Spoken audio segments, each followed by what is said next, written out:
5 questions. And all you need to do is put your hand up if you're answering yes. How many of you believe the Bible is the Word of God?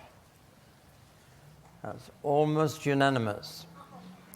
How many of you believe this is the most important book anyone could ever read? Again, pretty unanimous. How many of you have read it? I didn't say bits of it. I said it, the Bible. Let me see. Not nearly so many hands up.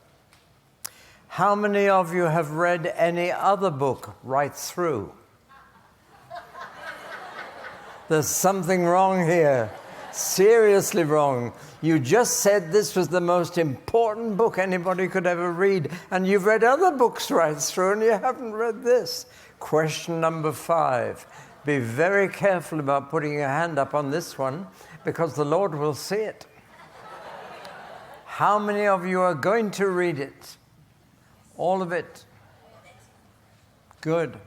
If you read 3 chapters every day and 5 on Sunday, you'll be through it in 12 months from today. There's a little target for you.